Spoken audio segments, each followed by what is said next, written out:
یو څو کسانې هلته هسپتال ته وراوړي، دوه درې پکې بېهوشه څه وکټ پورې تړلي. ډاکټر ته تپوس وکړو دا ګرمۍ دې خراب کړي؟ هغوی چې دا بچ و غرمو ته پیاز وخلي. نو ډاکټر وی خبر شوم د دوی د بیمارو نه 8 کاله پرهیز به کوي، بالکل د سبزو نه او الهي توبهګار کړ نور د پیازو د کارونه. په وخت کې داسې چلو چې دا پیاز ډېر ارزان و، یو کسیس نو پټي کې ګره کې که نه داسې یو بابا ورته ملاس و هغه ساتل. نو چا ورته بابا وي پیاز خو ارزان دی او ته ساتې؟ نو هغه وی هسې نه څوک دې راته د شپې نور والړوي که نه.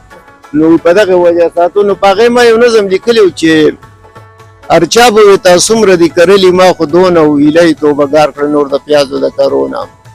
په 20 جریبه ځمکه کې جریب نه و غنم او کرل به یې په پیاز ځان به یې اړه و په غم و.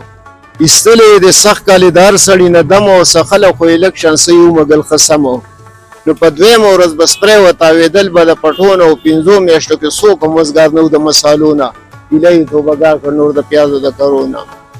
په دومره پیمانه چې پیاز کرلي داسې نه وو، خو دومره یې په شوق سنبال کړي داسې نه وو. پټي په اجارو یې ګران نیولي داسې نه وو، سیلاب او زلزلو خلک ځپلي داسې نه وو.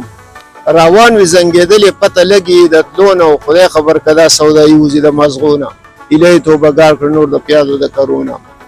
په خوب کې هر سړی بس د خپل ځان سره په سوچ کې هر سړی بس د خپل ځان سره په شر وي. 15 رکعته وکړي اکثر مونځ د مازدیګر وي.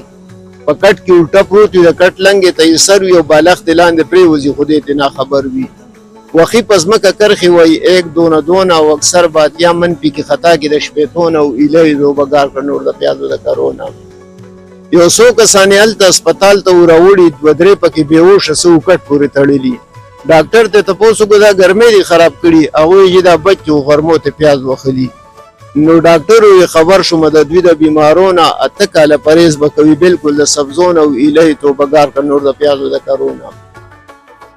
اپاره منډۍ کې به د پیازو اټالې وي، په منځ کې به ولاړې د پنجاب غټې ټریلې وي. یو څو بوجې سیرلې لاوارثه شان پرتې وي، راغستې باباګانو پکې یو بل ته قیسې وي. یو پیاز یادول بل سر ټکوو د خټکو نه، او د بل به اواز وکړو مام توبه کړه د ټینډو نه، الهي توبهګار کړه نور د پیازو د کرونه. په خوب کې به یو چغه کړه چې دا بوجۍ وړه ده، دا بله راته 30 کاري 28 نه اوږده ده. په دغه یو بنډل کې دا یو بوجۍ زړه ده او ښکاره پته یې لګي چې جدا شانته مرکه ده. نو په خوب کې به یې ګډې وډې ووتې د خولو نه، بالښت به یې پلیشت وکړو دا بوجۍ ده دونه او الهي توبهګار کړه نور د پیازو د کرونه. چې کم میپل ته ورشي نو په پیازو تبصره ده، د ده غوټه ده، د غټه د پلاني هغه وړه ده. تخمونه دواړه یو دي خو خبره عجیبه ده، د یو دا لږه خړه ده او د بل دا تکه سره ده. نو دا باس دی چې شورو دی بس د میاشتو د 2 نه او لا نور دا خبره به ډنګېږي پسې څونه و الهي توبهګار کړه نور د پیازو د کرونه.